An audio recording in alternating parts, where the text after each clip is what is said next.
Just to give you a little bit of background on myself, I'm sure you've probably seen my bio that was in some of the materials. I'm currently an assistant professor at the University of Houston downtown.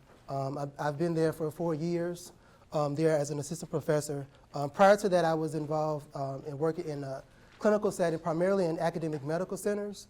So most of the things that I talk about will be from some of not only just my research, but also from my clinical experience, working in a medical center, working primarily with low-income families, a lot of African-American families and Latino families. So hopefully some of that information we'll be able to discuss today.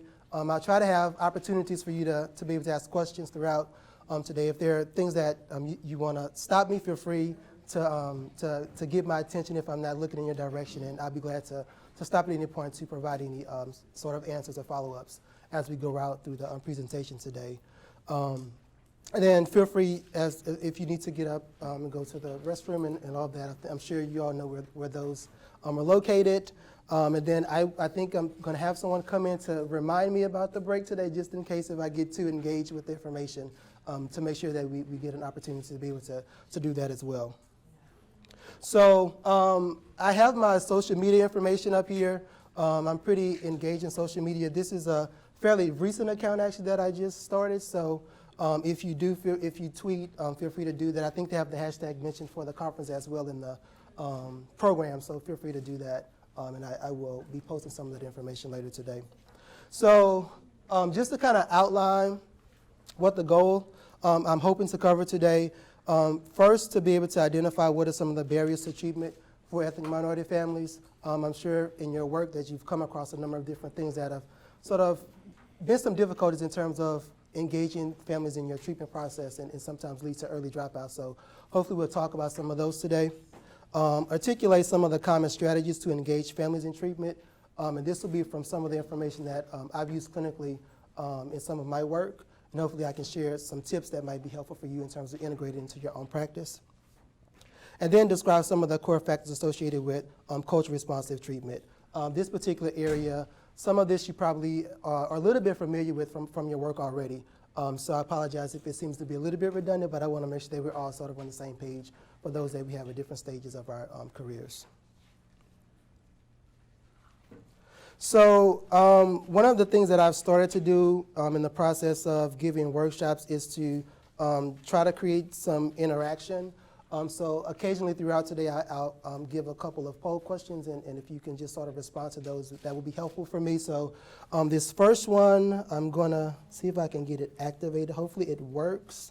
And it'll just, if you go to this website here, if you have access to Wi-Fi, and then you enter the code 69131, it should give you a poll just for you to provide me with some brief information about what your sort of professional background is.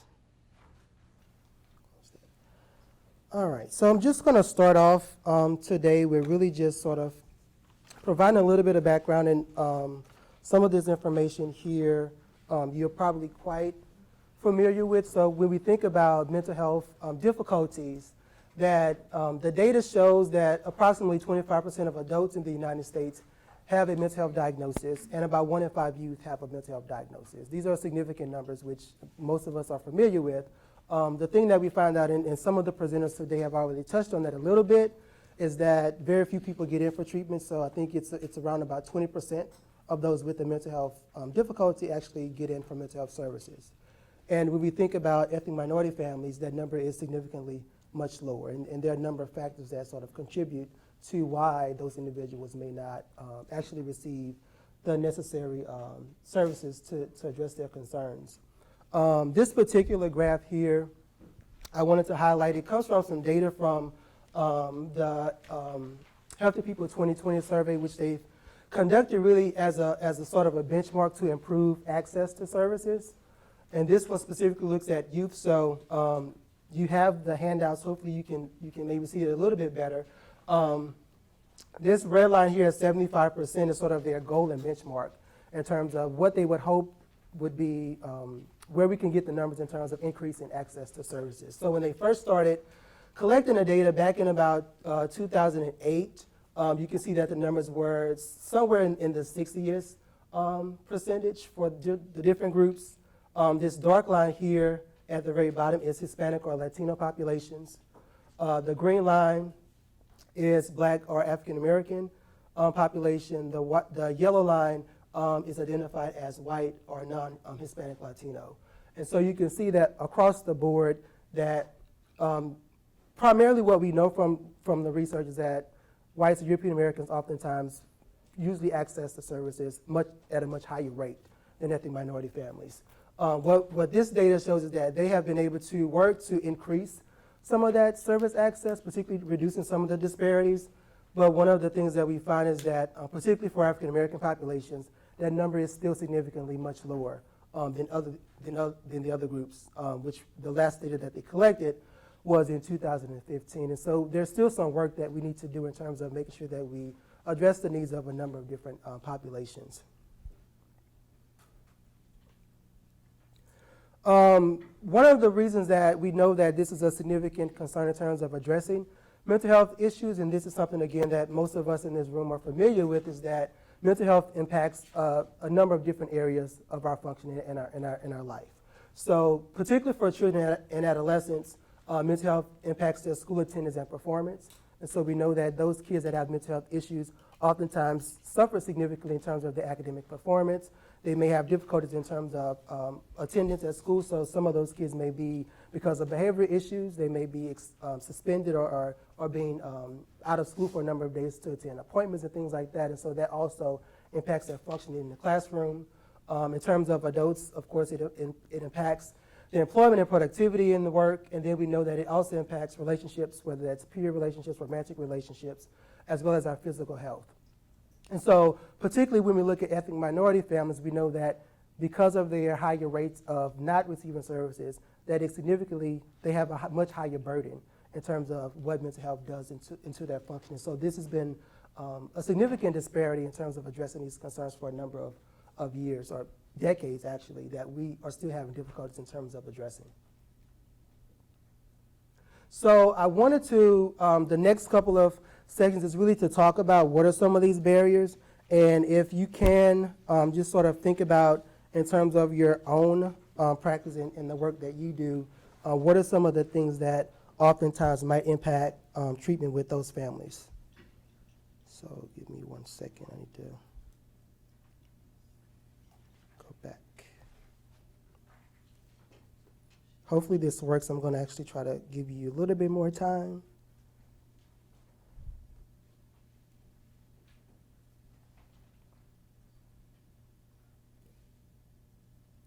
All right, so this poll should be working now.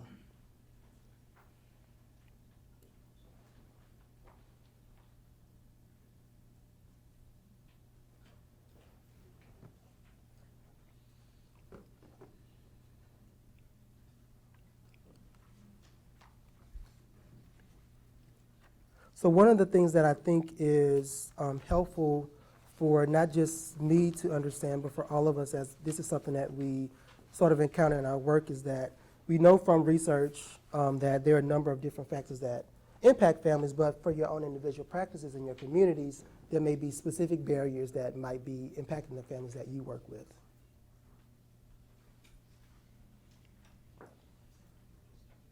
Are people able to get into that? Yeah. Okay.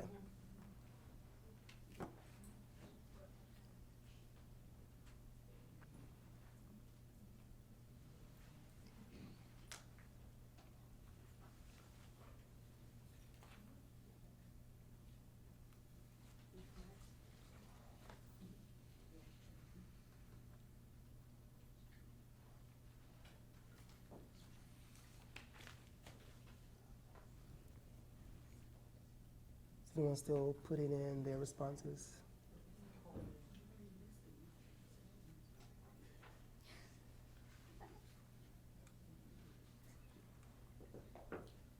Okay, so looks like from your responses here, some things about cultural responsiveness, language barriers, cost, shame, trust, distrust, transportation, health, and then resources. So again, a lot of varied concerns in terms of the things that you might encounter in terms of your work. One of the things that, again, this data here just is a study that looked at specifically the children when we think about sort of access to services and what are the percentage of children that don't receive treatment. Really compared Latino and Black African American children to a white comparison group to see what percentage are less likely to receive services. And what they found is that children were 47% less likely to receive services, and Latino were 57% less likely to receive services. Those are big, significant numbers. The interesting thing that I wanted to highlight and why I showed this data is that sort of given some of the concerns that you talked about, specifically to like cost and resources or transportation, is that when they looked at this data, this was not, they controlled for financial resources. So even if they had insurance coverage, that still didn't influence their rate of service use. So even if people are covered by behavioral health services, that still may not influence whether they're going to actually receive the services or not. So there has to be something else that really influences whether these individuals are going to actually get into treatment. And this has been an area of sort of my passion and what I've been working on for a number of years since I've been in graduate school. We're really trying to understand what is it for these families that actually influences them to not seek treatment. So we look at the literature and we know that oftentimes we think about sort of insurance and financial resources as being a particular barrier, but that's not always a barrier for a lot of ethnic minority families. And so what is it that really is sort of impacting their decisions to seek treatment? And that's something that much of my work has been really trying to understand over the last couple of years.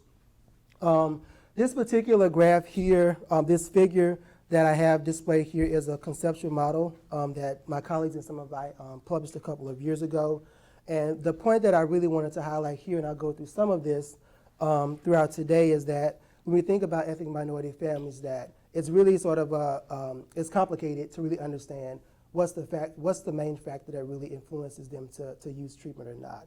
So we can't really pinpoint one particular factor for one particular group that's more likely to contribute to them not seeking the services. So you really have to look at sort of multiple factors that might influence whether they actually utilize the treatment or not. So this particular model here really conceptualizes what are some of the factors related to accessibility. We know that sometimes families don't have access to those services, so that might be a particular barrier for them in terms of their community and where they're located. But there also may be factors in terms of clinicians' responses and how they play into some of that. So I may come back to this a little bit later today, but since it's on my mind now, one of the things that came out in a study that was published maybe about 2 years ago was really looking at sort of this idea of access for services, and if you have individuals, particularly of African Americans who are trying to receive services, is that they're less likely to get callbacks for appointment times. And so that's in itself, we're in the mental health profession, we're supposed to be helping these families, but this particular study that I'm discussing really looked at if they gave an individual it was a study where they had someone call into the therapist's office to get an appointment. It was one person that, it was an actor that was doing the calls, but they basically gave one sort of African-American name, one sort of white name, and the person that provided the African-American name was less likely to get appointment time callbacks from that particular clinician, which really highlights that sometimes there are sort of these structural barriers that might influence whether individuals actually receive the services, not just sort of their own sort of concerns or fears that they may have in terms of reaching out for these treatment as well. You discussed sort of in your responses, one of the barriers is transportation. We know that families sometimes have difficulties getting to appointments. I know when I worked in Baltimore, oftentimes we had sort of a clinic-wide policy that if people were sort of late, that you couldn't be seen for that day. And so if you think about some families, and I don't know what your clinics or institutions that you work in are like, but sometimes we have these sort of policies set up that they say the person is taking the bus is running late, so they're 20 or 30 minutes late for their appointment. Sort of what sort of decisions do you make in terms of are you going to see that person for that day or not? And so I think all of those things we have to consider when we're working with these families.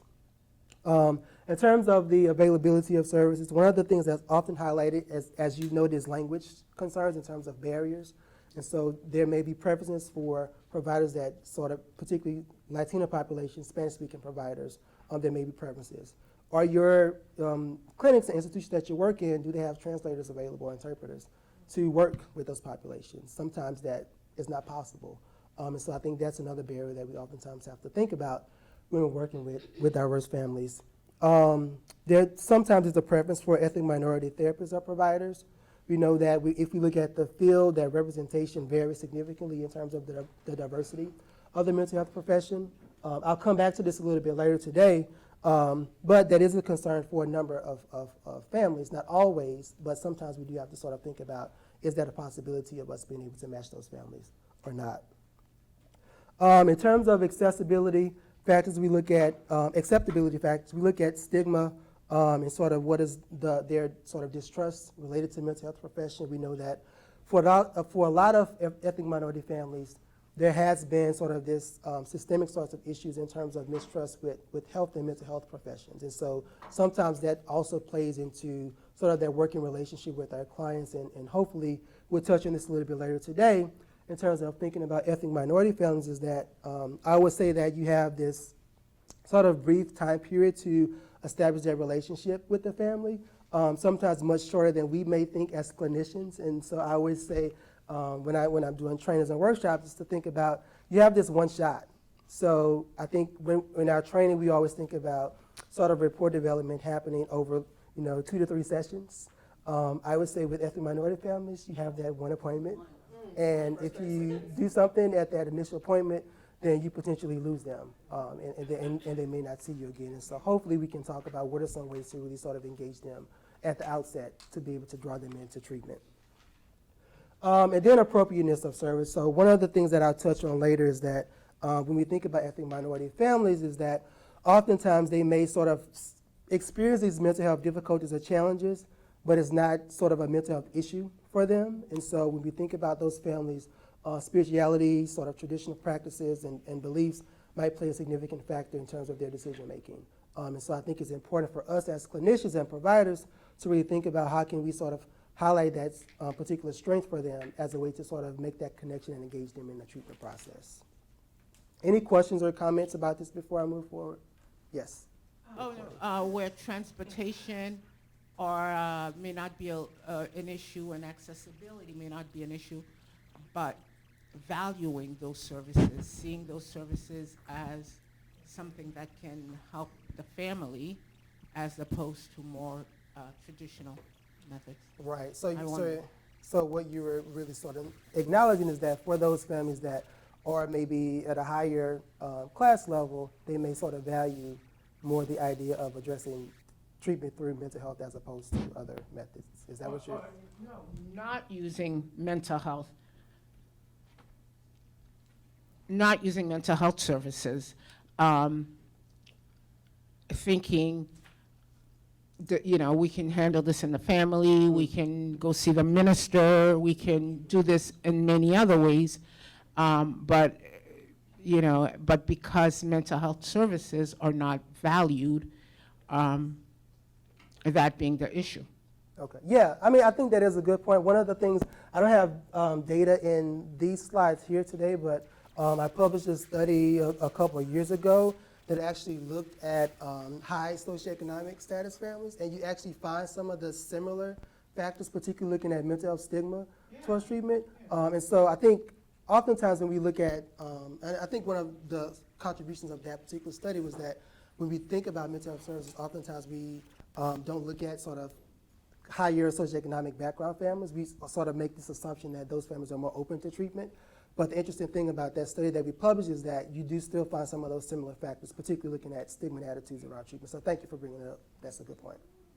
I have a question. Are people from the Caribbean included in the African American?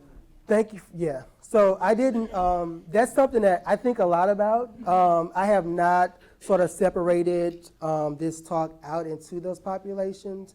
But one of the things that I've sort of started to really think more about and sort of talk more about in some of my work and research, as we're thinking about when we if we go back to the data at the very beginning of the talk, like oftentimes we sort of group these individuals as either, oftentimes they describe African American as sort of capturing everyone, or we think about sort of Black capturing all of those subgroups. And so I think, that's one of the limitations of a lot of the research, and something that I think we need to do a much better job about, as really understanding what is some of the diversity within sort of Black people of African descent and looking at some of what are these sort of factors that might individually influence some of those behaviors. So I don't talk about that in here, but I'm glad you brought that up. So usually I start off the talk with really thinking about some of the diversity, and oftentimes I'm geared more specifically to focusing on African American or Black families, and so that's something that I've thought a lot about, so thank you for bringing that up. And so as I go through some of this today, I think for all of us to sort of keep in mind with a number of these topics that we look at is that when we think about African American or people of African descent families, or if we think about Latino families, that there's a lot of diversity within those communities. And so I think we have to be sort of thoughtful in terms of when we work with those populations, not to sort of overgeneralize. And I'm hoping that we'll get to some things later on today that sort of will provide a tool for you to be able to sort of start those conversations with the families that you work with. Any other questions?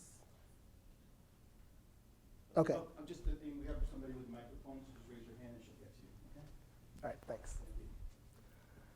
All right, so this is really just sort of highlighting some of the areas that I want to sort of spend a little bit more time on talking about today. And so when we think about ethnic minority families, that oftentimes these are some of the sort of primary things that we think about that sort of influences their decisions to seek treatment. So we know that for a lot of families, they have stigma around services. So this has been sort of an area that we've done a lot of research on. We know that for a lot of families, they have a lot of stigma about treatment, particularly with stuff in the media in terms of how they depict people with mental illness. We're in Florida with the recent shooting. I think one of the things that continues to sort of bother me a little bit is that every time there's sort of a shooting that comes up, it's connected to mental illness. And so I think that's very disheartening and sort of continues to add stigma to being able to seek treatment. If we think about, particularly I think a lot of people of African descent, African Americans, is that this idea of appearing weak plays into their decisions to seek treatment, particularly if you are sort of a very spiritual or religious person, is that you're supposed to sort of deal with these things and sort of cope on your own. And so oftentimes being able to go out and get services from a provider is something that's not looked at as being beneficial to you. And also I think one of the things that sort of also comes up for many Latino families is this idea of sort of you're sort of built in a way that you have to overcome a lot in your life. And so I think the idea of sort of being able to reach out to services, I think a lot of psychoeducation is really important to really work with these families at the outset of treatment. So if they do come into your office, to really sort of support them and really let them know that it's a great decision that they actually came in to work with you. So that way, again, you sort of make that connection with them early on. Because there already may be some concerns about whether they want to continue to engage in treatment or not. One of the areas that I've started to look at a little bit more is this idea of mistrust or fear about therapy. And so I've really been curious about when we look at sort of this idea of stigma and sort of attitudes about treatment, is that oftentimes we find that attitudes is particularly a significant factor that contributes to treatment use. And so if you or say have the more positive attitudes or views about mental health services, then you're more likely to actually utilize the services.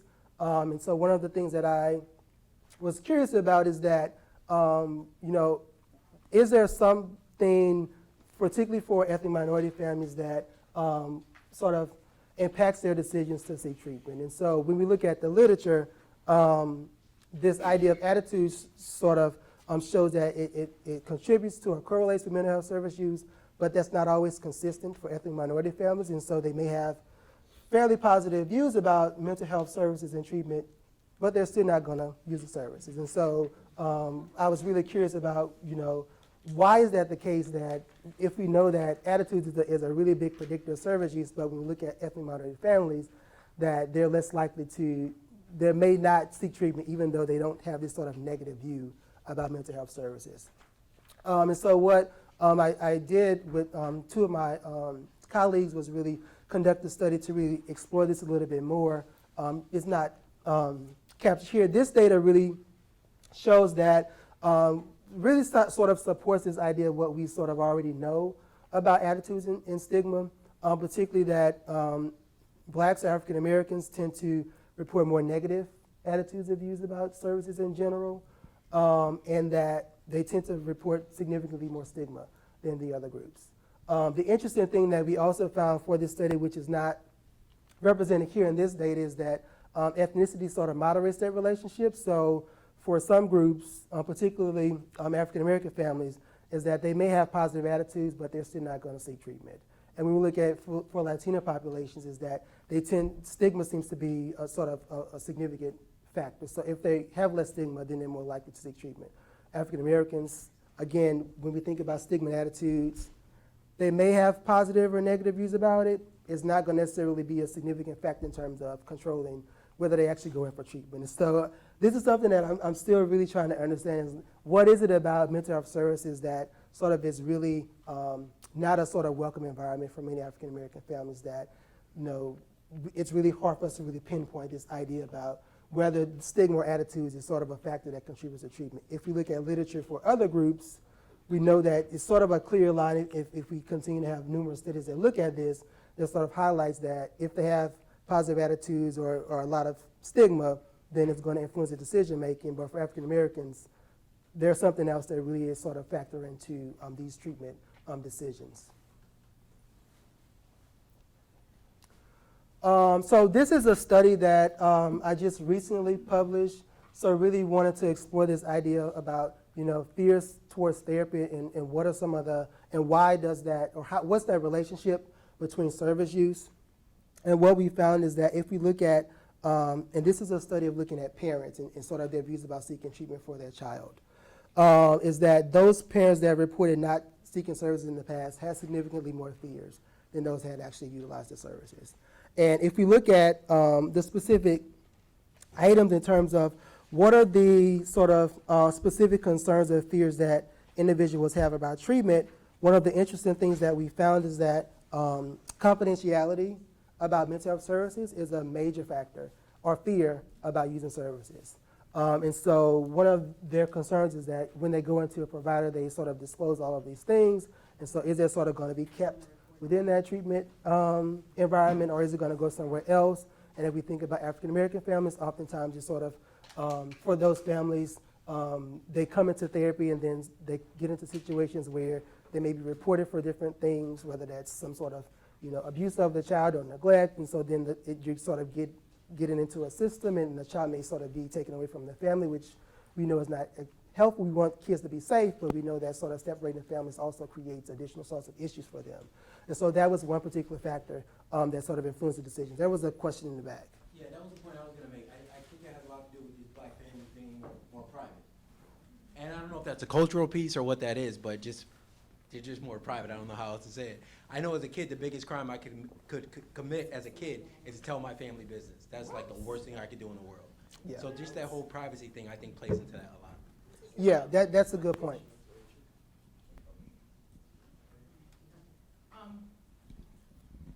It's interesting what you say. Being Haitian, I know, we get told specifically, you wash your dirty linens at home. But for Haitians, I've thought about this a lot, and I realized because of politics of Haiti, you didn't know who to trust and who not to trust. So if I reveal something to my friend Stacy here, Stacy could be working for the powers that be, and I could disappear. And so there were, so the politics of that very much played into the role of, la vaisselle radu la caillou. Wash your dirty linens at home. Yeah, that's a good point. And I think one of the things that you also just sort of highlighted in terms of thinking about this sort of current climate that we're in, particularly for undocumented Latino populations, is that also might be a factor in terms of those individuals seeking treatment. And we know that, particularly given everything that's going on now, that those families significantly suffer from some mental health concerns in terms of separating families and things like that. So those are all of the things that we sort of have to think about with the people that we work with. When it comes to fears, there was a study, I can't remember what year, that talked about the over-pathologizing of African Americans within the mental health system. I remember being asked this question, why are we not coming more? And I remember working at a mental health center, and seeing from some of the other clinicians what people that look like us, especially the males, the kind of diagnoses that they were getting. And I'm like, I wouldn't want to come either. So that's one thing, the overdiagnoses, that we tend to have Yeah. multiple diagnoses at times. And then the second thing, I'm a psychologist, and sometimes I find that term not helpful. I'll refer to myself as a counselor or some other thing, and they see that as a little bit less, heavy. Yes. So he just mentioned two important points that one, so the idea about overdiagnosing and labeling was going to be my next point that I was going to mention. And so that was one thing that we found, is that sort of this idea of labeling often comes up as sort of a significant sort of concern for families. But also in terms of thinking about this idea of psychologists, psychotherapy, and so I think the language that we use in terms of mental health might also play a role into who we reach, and so I think those sort of terms also contribute to whether individuals seek the services or not as well. So one of the things that I've really been talking about, sort of in another aspect in terms of working with diverse families, is that we sort of have to think about our language in terms of how we're promoting our services, and so that might contribute to who we reach as well. So in relation to the fears associated with the decreased use of therapy, is it possible that for some, the way that they're actually entering into the mental health system is through a system, either sent for an evaluation that might result in things that they actually fear? And so maybe some of the fears are associated with how they sometimes first come in to being offered help. Yeah, that's a good point. We'll touch on that a little bit later today. I want to get back to that idea about sort of how people get in and how that sort of influences their sort of retention and engagement in the process. And so one part of the workshop that we'll talk about is really sort of how we give them some sort of ownership in the process, because I think that oftentimes, particularly if they're not self-referred, is that they sort of come in with a presenting concern or issue that you have to address as a provider, and sort of there isn't sort of any leeway, or as clinicians, because of the system that you're working in, then you don't give any leeway to sort of having the clients provide any decision making in terms of the process. And so I think that also factors into that treatment process as well. So I want us to spend some time talking about that as well. The other thing that I wanted to talk about, which sort of speaks to that a little bit, but they also have fears about being forced to do things that they didn't want to do. And so again, this idea about, if I go to therapy, then they sort of have to give me these things that I need to do that I may not find as helpful for me, but you're going to sort of force me to be able to do those things. And so I think that's another concern that we have to think about in terms of the families that we work with, and sort of how do we sort of get them to be integral into the treatment process, and not that it's just they're coming to me, I'm the expert, I'm going to tell you what to do with your family and with your child. One of the barriers that is important, particularly with ethnic minority families, and I actually thought I could corrected this. I guess I sent her the wrong slide, so it's a little typo. But when we think about sort of this idea of religion and spirituality, is that we know that for a lot of ethnic minority families, that does influence sort of how they address and cope with stress and things that are going on in their life. Again, I want to highlight that when we think about this idea of spirituality and religion, is that we don't want to overgeneralize that these are going to be important for our families, because there may be families that you work with that they're not very spiritual or very religious, sort of combine those words. And so if you sort of give them some sort of recommendation or talk with them about those ideas about spirituality or religion, is then you're being less helpful for them. And so I think we want to sort of think about, for those families that we're working with, how important is this particular sort of factor for them individually. But what we know, and this is some work that was published a couple of years ago, really looking at what is the percentage of individuals from different ethnic backgrounds that actually engage in these particular practices. And so what they found is that oftentimes African Americans or blacks are more likely to engage in sort of spiritual practices or religious practices, in terms of like reading the Bible to sort of cope with things that may be going on in their lives, or even engaging in prayer as a way to address their mental health sort of issues or difficulties, and then about similar rates across for both Hispanic and white populations. So again, these are some things that oftentimes might be important for some of the families that you work with. One of the things that I often sort of, I tell a story about in terms of working with families is that for most of us, when we are going through our training, we're sort of discuss this idea about sort of setting boundaries with our families and sort of what do you sort of disclose or not disclose. And so for me, I received training at a primarily white institution, Texas A&M University. And so one of the things that we were sort of taught, of course, is being able to separate those things. And so that was sort of built into my mind and sort of how I worked early on in terms of my practice.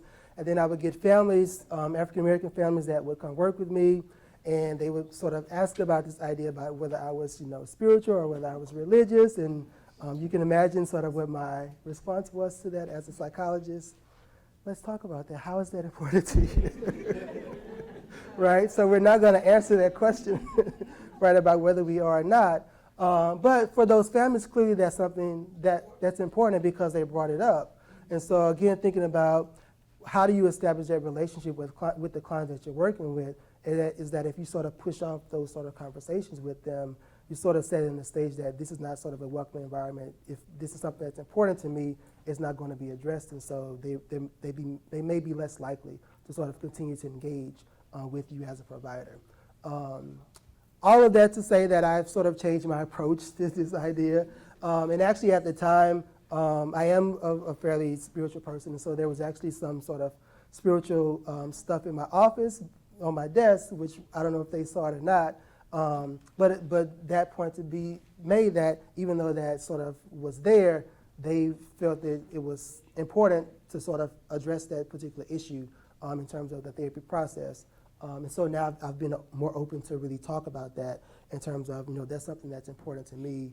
Not necessarily something that I'm going to integrate into the treatment process because, again, one of the things I want to sort of highlight is that there are sort of evidence-based approaches to integrating religion and spirituality into treatment. So if you don't have that training or background, I wouldn't suggest that you just sort of say that you're going to pray with your clients, but that you sort of get that, continuing education to be able to do those things. And so I'll have those conversations about, acknowledging the fact for my clients that that's something that's important to me and how I understand that's important to them, but that's not going to be my approach to really be addressing their concerns, but really being supportive of them using it as an additional strategy to be able to cope with their concerns.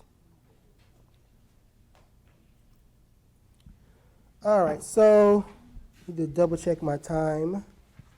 We're going to sort of transition a little bit to talk a little bit more about sort of the importance of cultural competency, of cultural sensitivity and treatment. I've sort of been, over the last couple of years, really thinking about cultural competency training a little bit differently and really trying to slightly move away from using that terminology because we can't be competent in sort of all cultural groups. And so I think being sensitive to those things is a better way to use that language. But my slides will still continue based upon what sort of how the research continues to look at this concept is going to still demonstrate that language in terms of cultural competency. When we think about cultural competency, for most of us, again, when we go through our training, this is something that you have some sort of coursework in working with diverse groups. That coursework varies, whether that's one course that you might have, or whether you may have multiple courses depending on sort of the background that you have in terms of your training.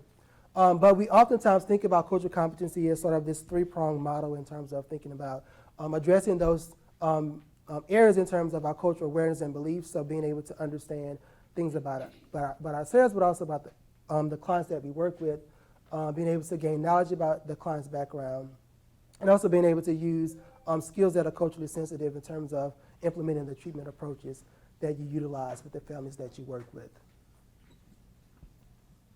So I just want to take a little bit of time to sort of talk through each of these individually, and again, I just want to sort of go back to sort of a basic level so that we're all on the sort of same page as we go through some of the exercises that I have planned for us today. So we'll think about cultural awareness and beliefs, it involves the provider's sensitivity to his personal values and biases and how these may influence the perceptions of the clients that we work with. This is one of the things that I think is really important for us to sort of think about as clinicians in terms of what are our own individual values and beliefs, and make sure that we have a good grasp of what those are, and also how to sort of set boundaries to not impose our values and beliefs on the clients that we work with. Because I think oftentimes, again, I say this a lot, that we're trained from sort of this Eurocentric perspective in terms of thinking about therapy as sort of being a sort of a top-down approach in terms of the clinician sort of dictates the conversation of the session and what the goals are, and that we don't really get much involvement from the families that we work with, which is not always culturally appropriate in terms of a lot of ethnic minority families is very sort of communal in terms of their interactions and engagement. And so I think we have to think about when we are goal setting with our clients and implementing certain interventions, is that we really have to think about, are we sort of implying our sort of value systems and beliefs that we have either from sort of our training perspective or even from our sort of individual backgrounds onto the families that we're working with. And so I think we need to be cognizant of those as we're implementing the treatments. Cultural knowledge involves knowledge of the client's culture, their worldview, and also their expectations for the therapy process. One of the reasons I like to talk about being culturally sensitive is that it's very difficult for us to gain knowledge on every single cultural group, and so I think it's always important for us to, particularly if you're working in a community that is sort of has a high representation of a particular background, is that you get some additional sort of knowledge about that particular subgroup that you're working with.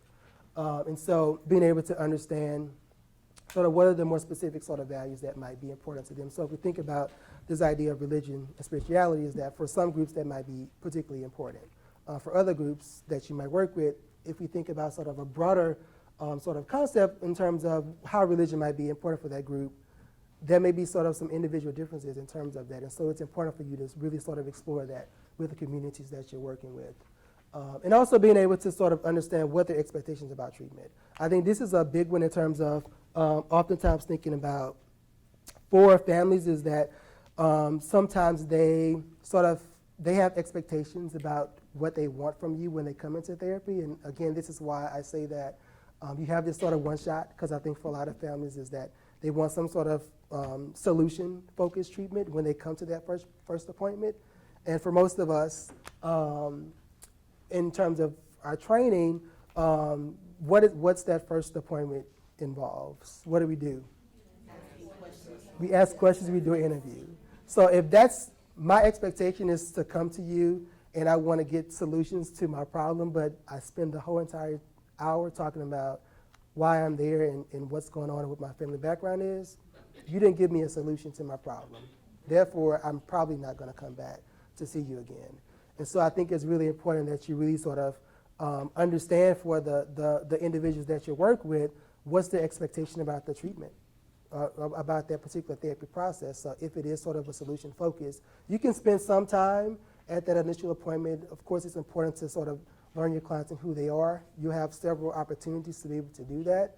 But I think you want to make sure that you at least spend some time to be able to talk about how you can give them something, like you want to give them something to go home that feel like they can have some sort of strategy that they can at least start to implement in terms of that course of that treatment process. Cultural skills is the ability to intervene in a manner that is culturally sensitive and relevant. This particular, I think there are a number of strategies that there are evidence-based treatments and manualized treatments that cover some of this. I won't be going into detail about that today. But I think one of the things that is particularly important to think about in terms of are you engaging in a culturally sensitive manner, is that are you able to address the sort of what's at the core of what the client wants to be able to get from you. So clinicians, I think oftentimes I always say, and when I graduated with my PhD and we were thinking about my research being sort of on sort of racial, ethnic sorts of issues and getting feedback from some of my advisors about, am I sort of ready to go out into the job market and have these sort of difficult conversations, is that in America, we're always going to have a hard time talking about race. Anytime we sort of talk about this idea of issues that are difficulties for communities of color, then we want to label it, well, why do we have to bring race up into the conversation? Because that's something that impacts sort of all of our interactions and aspects of our lives. And so I think as a clinician, if you are uncomfortable sort of talking about some of the dynamics that your clients may bring to you related to racism or discrimination or sort of what's going on in terms of systemic issues that they may have to deal with, is that you're going to have a really hard time working with that client and being able to get them engaged into the treatment process. So I think we really have to start to get comfortable with being able to sort of validate our clients' concerns that they may have and sort of not sort of brushing it on the rug as being sort of a racial issue, or we're not going to sort of look at sort of race in terms of our interactions with our clients. Much of what is done in terms of cultural competency is sort of centered around a lot of the work from Stanley Sue as a researcher in this particular area. But particularly for psychologists, a lot of how we look at sort of competencies is built upon what the American Psychological Association has published in terms of guidelines and sort of what are the ethics around cultural competency work. One of the things that I think has been discussed is that sort of these guidelines are very largely aspirational. So we give you sort of these ideas about what's important to sort of integrate into the treatment process, but we don't really spell out explicit sort of skills and strategies that you need to do. And there are a number of sort of reasons why those guidelines are developed that way. But it also, particularly for, I remember thinking back in my early training, is that sort of feeling like I was sort of thrown out into the field and not really being prepared to engage with the families that I work with. So it sort of sets up our sort of early professionals to sort of really sort of work hard on their own to really think about how I can work with these diverse families, because sort of my background and experience is really at this sort of broad global level, and not really having specific strategies to really talk about. This particular figure here is very busy. It's a lot that's on here. But the point that I really want to highlight is that APA just published the 2017 guidelines in, I think, August of last year. They were approved. There's significant improvement from the original guidelines. And one of the things that has really helped is that it actually does provide sort of a more sort of case examples and things like that to really help you sort of understand how you can actually implement these things. So I believe in one of your handouts, I have that information. So if you want to look that up and sort of get that document, you can be able to download the PDF of it. It's a very large document, but you can be able to go through it and look at sections that might be particularly important to you. But one of the things that these guidelines highlight is really thinking about how we look at sort of cultural competency and working with diverse groups, is that there are a number of sort of areas that you have to sort of think about. Of course, we want to start at the sort of center with thinking about the individual and sort of how they define themselves, thinking about you as a clinician and how you define yourself in terms of your own background and how you sort of fit into that working relationship with your client. But that is sort of embedded within these other sort of systems in terms of thinking about the individual's community that they live in, what's the sort of larger dynamics of the society and how that plays into some of your interactions and your views. And so that if you can be able to meet these things, that it helps to restore sort of resilience within those individuals and reduce the likelihood that they may sort of continue to have difficulties or trauma in terms of their functioning. So it's a very well-written document. Feel free to take a look at it and be able to sort of explore how it may be helpful for you in terms of understanding the families that you are able to work with.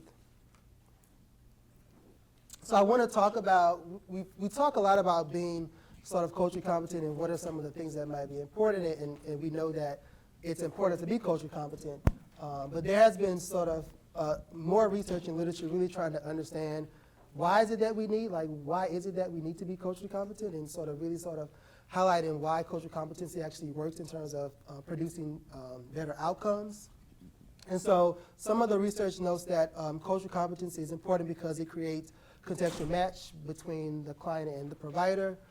It helps with experiential match in terms of the therapeutic relationship, and also improves interpersonal feelings of being understood by the clinician. So if you just think about these things, is that for a lot of ethnic minority families that we work with, sort of come into the therapy environment already having some sort of fears or concerns about being involved in services, and then these things are not sort of there, again, we have that one appointment to be able to make all of this sort of, at least set the stage for those things to happen. So it's a big responsibility that we have, unfortunately, but if we don't make these things sort of emerge into that process, then you're gonna sort of set yourself up for failure in terms of being able to reach these particular families. So this particular model here, and I'll go through all of these things, really just sort of identifies, when we think about cultural competency, those things need to be important and be met, and if we're able to do that, then we're able to get clinical engagement, which we know is particularly important for ethnic minority families, because dropout tends to be fairly high for those families. It also helps in terms of retention, and also we know that when clinicians are more culturally competent, that we have better outcomes in terms of overall wellness for those individuals that actually come in for treatment. So the first particular principle that I want to talk a little bit about is this idea of cultural competency creating a contextual match with the client's external reality. I talked about this a little bit earlier, is that oftentimes when we think about sort of racial issues and talking about race, that tends to be a very difficult conversation, particularly when there's a mismatch between the client and the therapist's ethnic or racial background. But I think if we can pay attention to some of those things, and again, there may be differences among subgroups within those larger populations in terms of how these factors might be particularly important, but we do need to be able to think about being able to sort of understand those things for our client and have those conversations in the therapeutic environment, so that way they sort of feel like you're being inclusive of them and what their needs are. A minute ago, you used the word dropout, and obviously you're the expert here, so I want to frame my words very carefully. But my experience in working in the Haitian clinic in Boston, in my past life, is that people use the clinic the way they did their primary care physician. And so they would come when needed and then not come. And so we never conceptualized it as people dropping out, because if you stayed long enough, you know, they come or send, like we became like the primary care people. We come, we work 2 sessions on this issue, and then we'll come back when we have a cold. You know, I mean, like the psychological equivalent of a cold. And then they come back, and you know, and that's just the way we worked, and they gave us that model. Like we didn't come in with that model. We came in with the model of ongoing therapy for X amount of time, but they gave us the primary care model, and so we adapted to it. Yeah, I mean, I think that's a valid point. So I think if we look at the literature in terms of treatment retention, is that they oftentimes look at this idea of dropout as that if you don't come on a sort of continuous basis, then it's considered to be in this sort of category of being dropped out of treatment. But I think that's a good point, is that, again, it's important to understand what the expectations of your client are at the outset of treatment, because for some, their expectation is that I'm going to come when I'm feeling bad, and when I'm not feeling bad, I'm not going to come. But oftentimes for us as providers, we have this expectation that it is sort of a weekly appointment until we sort of give our assessment measures that determine that they've reached this subclinical level of functioning, and then they don't need therapy anymore. But that is not always the case for our clients, and so I think it's important that you do sort of explore that. And I have had clients where, particularly working in inner city environments, where they come to that appointment, we have that discussion about sort of what expectations are for treatment, for me and for them, and they say, well, I can only come once a month, and so you have that discussion with your client, you know, on an individual basis about, you know, is that going to be feasible? I can't make them come to therapy, but I can have a discussion with them and provide some psychoeducation about, if we decide on a monthly basis, is that we're almost like we're going to be resetting every time you come. So we're going to problem solve this issue that you're dealing with. The next time you come, you may have to go back, and so we got to start all over again. And so I think just sort of having that frame, that you're having that conversation with your clients about if it's feasible, and again, depending on your setting, it's not always feasible to say that you're going to do a monthly appointment because there may be a long waiting list, and then that month might turn into, now you have to wait 3 months to get back in for another appointment. And so I think being able to just sort of understand the settings that you're working in and have those conversations with the clients. So in terms of creating a contextual match, these are some of the things that I like to sort of, for us to really think about in terms of how we can be able to do that. One of those is being able to think about the treatment content. Much of what we know from the literature in terms of thinking about evidence-based treatment is that those treatments are oftentimes not developed primarily with ethnic minority populations. So there may be some sort of limitations to those treatments that we utilize. And so I think it's important that you sort of understand, are those treatments valid that we're utilizing? If they are, and a lot of them do have some evidence support to be able to be applied to ethnic and cultural groups, but also being able to sort of think about the families that you work with. How can you make sure that the treatment is also more culturally sensitive to the families that you're working with? So one of the things that I've done in terms of working with children as a child psychologist is that for those of you that do PCIT or parent training, knowing that PCIT is a sort of parent training program where you have to almost do like a special time, a play therapy session with the child at home, every single day of the week. For some families, particularly those that may have multiple kids and things like that, you're working multiple jobs, that's going to be a very challenging sort of treatment approach that you're going to have to implement with that family. So if you're giving them this sort of as their treatment of choice to work with those, you really have to sort of structure that to make sure that it's going to be effective. Again, are you setting the family up for failure?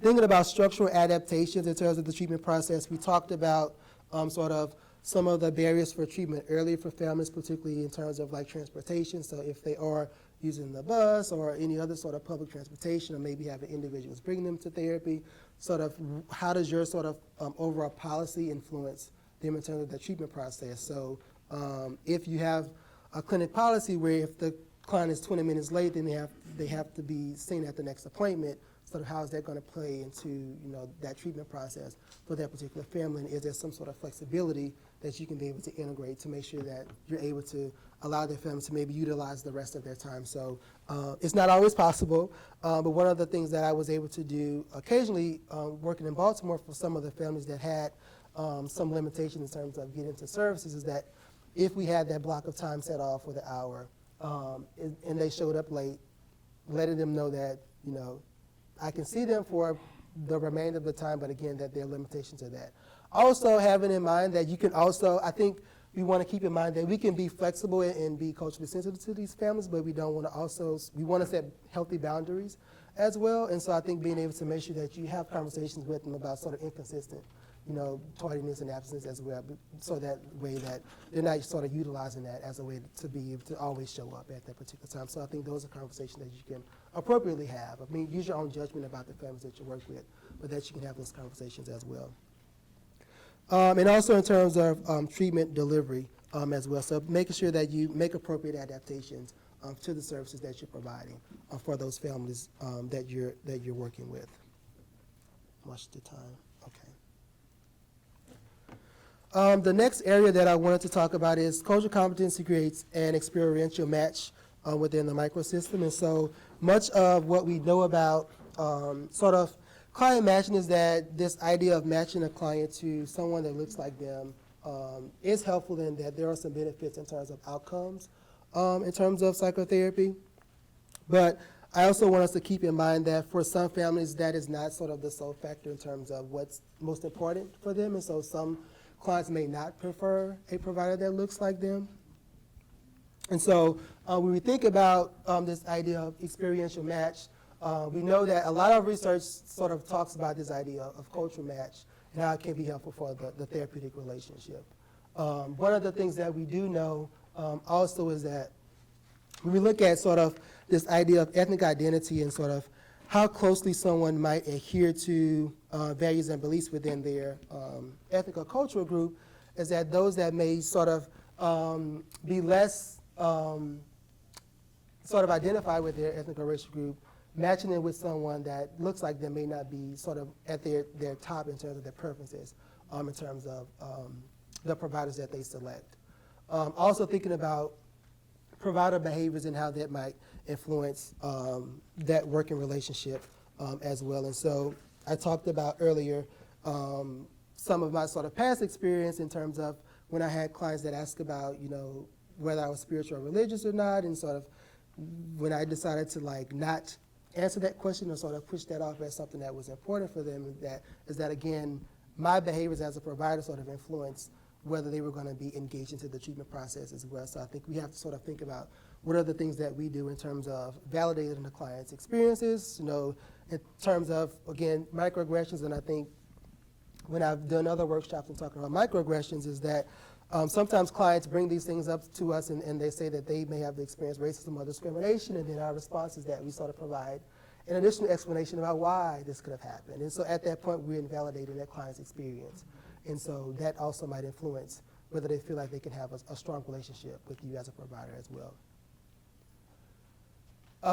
Cultural match with a therapeutic environment.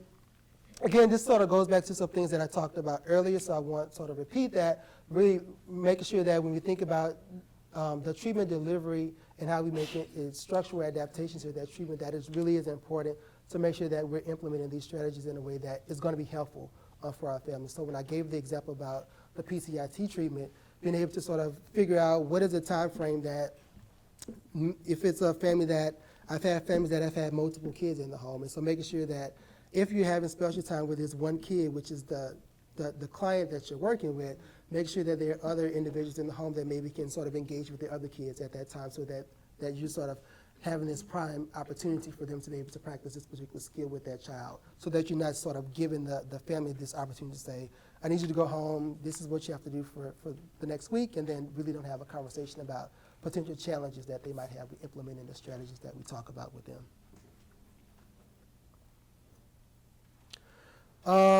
The other thing, so just kind of going back to this idea, I wanted to spend a little bit more time about this ethnic matching piece, because when we talk about ethnic matching, I think there's been a lot of research and discussion in terms of thinking about how that's important for families. And so one of the reasons for that, this idea of ethnic matching, is that for majority of clients, one of their preferences for having a provider that looks like them is that they feel like that person is more credible, more trustworthy, is going to be less biased. And so that's sort of the basis for why that is particularly important. But ethnic matching does not ensure cultural competency, so I want to think about that for a lot of us, if we're in settings, or I can think back to when I was going through sort of my training, is that if you're like the sole Latino or African American or Asian client provider in a particular setting, you get all those clients. And so that's their way of the institution being culturally competent. And that might have been something that was helpful, but again, it's like it's a burden on those providers in those settings.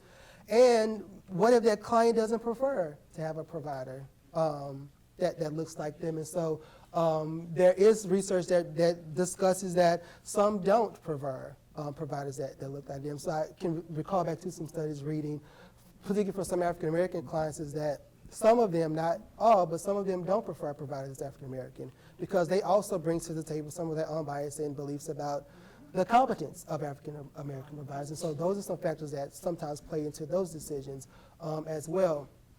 But I also want us to keep in mind that therapists, it's important for us not to downplay this idea of power and privilege in terms of our interactions. And so I think for a lot of ethnic minority families is that is a factor, again, bringing some of these historical things into play in terms of the mental health system, is that oftentimes that is a big barrier that you have to overcome in terms of establishing that relationship with these clients that you're working with. And sometimes for providers of color, that we also have privileges and power that some of our clients may not have. So again, the person in the back of the room earlier mentioned this idea of class. And so I can recall when I was working through the juvenile system for a while, and so me coming in as African American, educated male, and working with these youth who have been sort of in the system and have difficulties, is like, how am I going to have a sort of a relationship? And of course, they're going to test boundaries and things like that in terms of that environment. But I think we have to sort of think about what do our clients fantasize about who we are as a person, and that sometimes plays into those interactions as well. So keeping that in mind. Does anybody have any sort of comments or things that they want to mention in regards to that before we move forward? Has anyone ever had any issues where a client sort of mentioned that they didn't prefer to have, okay, in the back. I don't know if we have a microphone, but. I had a client that was from Virginia and told me that she didn't prefer a black case manager. So I did put in the request, and I was denied the request. So we had to work together, and it was very difficult because she reminded me every day of my skin color. So. Yeah. So it does happen, and I think one of the things that I was mentioning in the break before we got started is that depending on the setting that you're in, sometimes it's not always possible to accommodate your clients.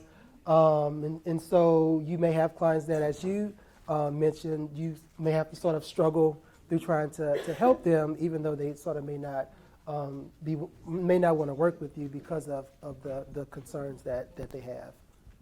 I've had someone that wanted to work with me because I was outside of their community, and I always think about that being an issue or something that could be difficult being outside of someone's community, but she felt like it was a way for her to express herself and not be judged by ways that typically within her community she would be. So that was an interesting experience for me. Yeah, good point. Thank you for sharing that. Any other? This is probably a little different of an experience, but the one thing that when it comes to different cultures is that within the said cultures, like within the Latino community, there's a lot of bias towards a certain race. So a lot of instances I have is that I'll have, when I was a case manager, I would be interacting with a Hispanic or Latino family, and they will be so, like you could tell they're hesitant, they're backing up, this and that, you know, and then all of a sudden it's like when I start speaking Spanish to them, like, oh my gosh, you're the best, welcome. I'm just like, okay, thank you. Right. So I think one of the things that sometimes we lose sight of being in the mental health profession is that our clients also come to the table with their own sort of biases and views and expectations, and so I think we have to sort of be open to sort of understand. And again, going back to the diagram that's very busy that you have, is that you have to think about sort of what your client is bringing to the table, but also sort of what you bring to the table as well, and how can you sort of navigate both of those dynamics in terms of the relationship so that you can be able to meet the client's needs. The last principle that I wanted to talk about in terms of why cultural competency is important is that it creates interpersonal feelings of being understood and empowered.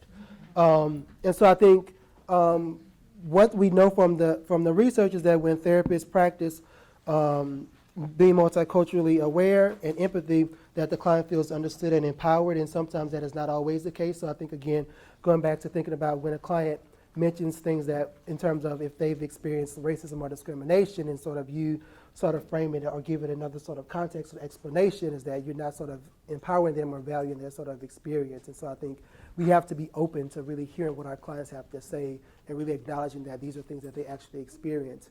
And one of the things that I think I've tried to do for myself in terms of thinking about this and sort of helping me be more open to the client's experience is that they were there in that particular situation and I wasn't.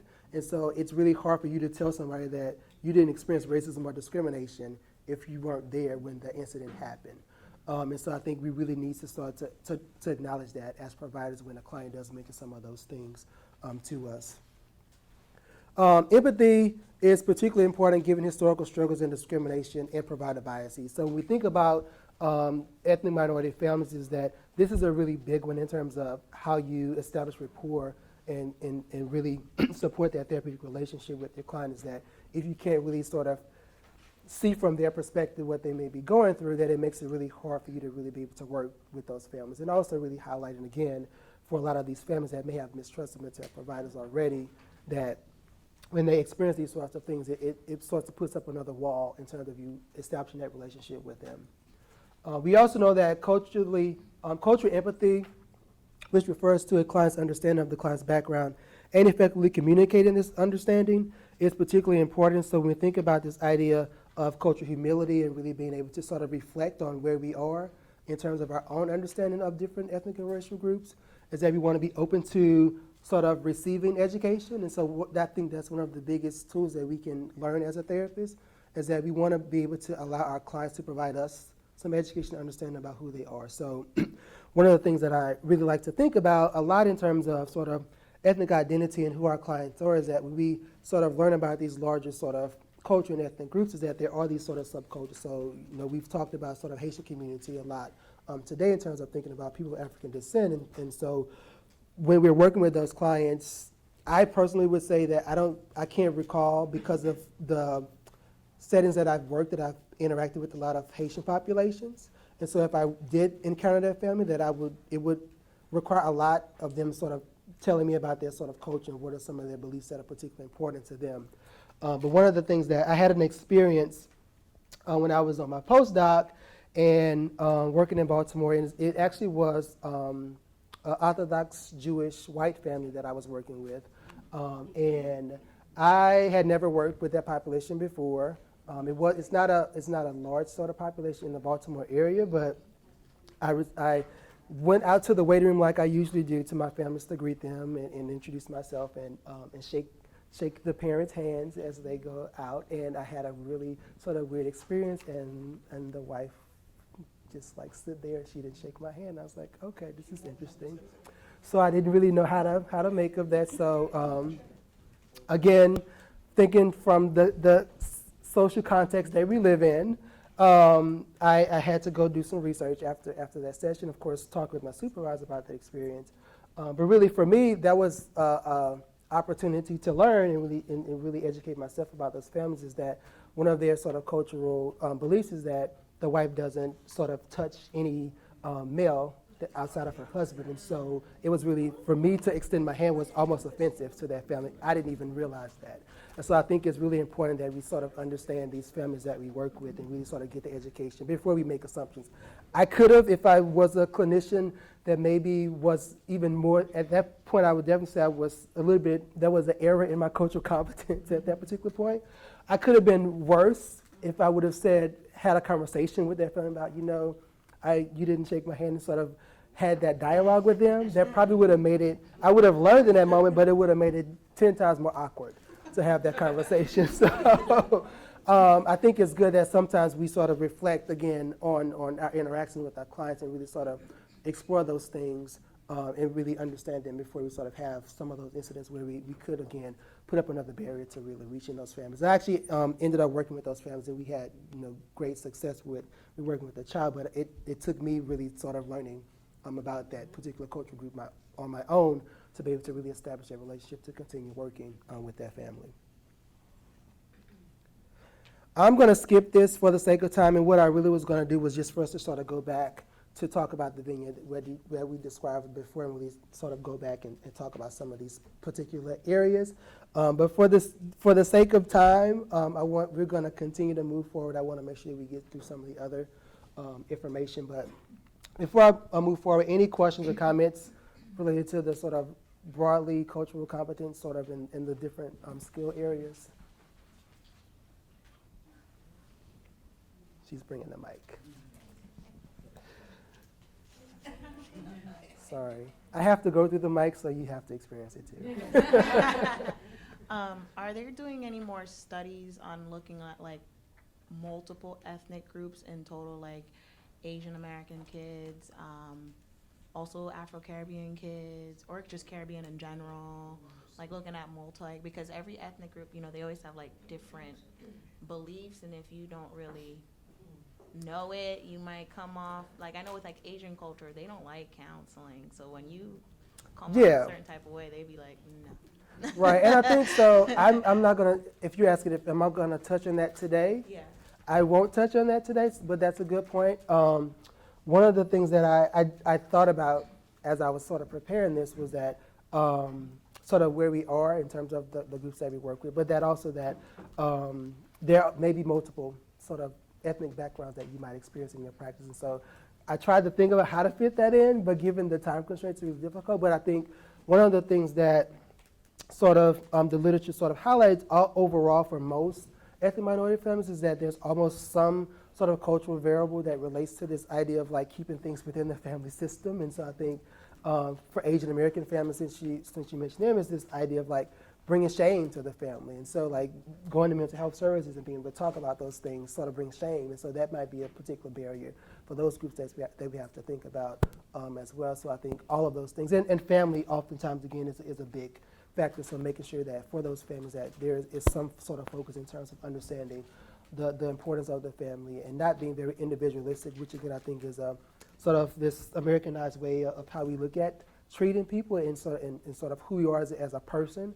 Is that when a person comes in for difficulties or challenges, we oftentimes focus on how we can improve them as an individual and not really thinking about how they're embedded within their system and communities. And so for many of ethnic minority families, we have to think about what does it mean for that individual in terms of their own family system, in terms of addressing their needs. And so that might be a factor that's important to sort of think about as well. So thank you for bringing that up. And I apologize that we didn't get more information about the different groups today.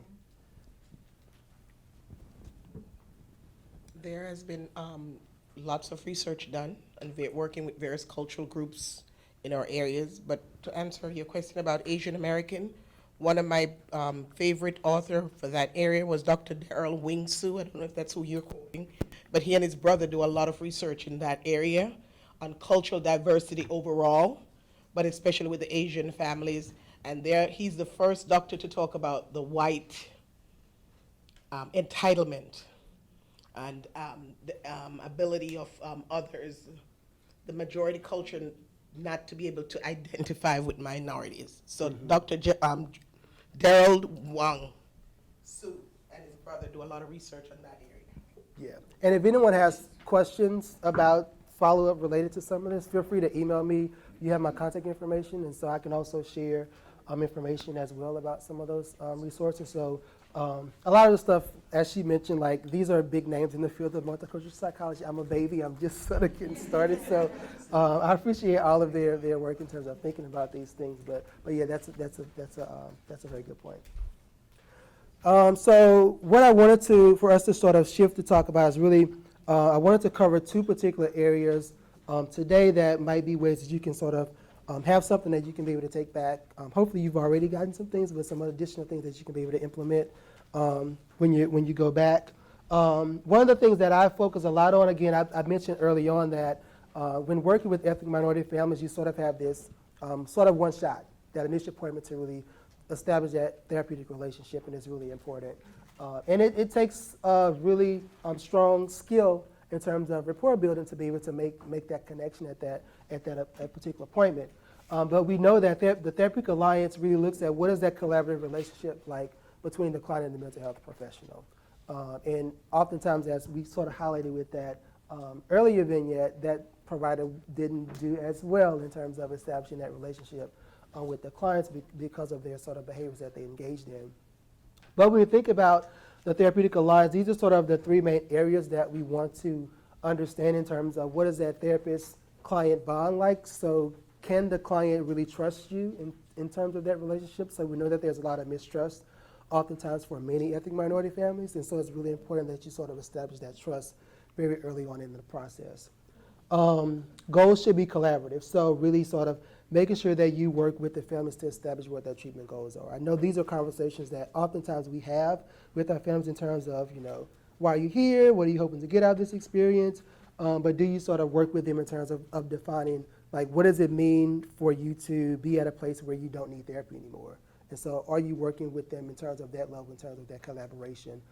Particularly for families that may not be self-referred, and so oftentimes if they are ordered to come to treatment, then they may be less invested into their process, and so you may be sort of already received some sort of directive about what you need to work on with them, and so this might get lost, and so I think we really need to work to make sure that there's some sort of way that they can be able to sort of provide some opportunity for them to collaborate on what additionally would you like to benefit from out of this particular treatment.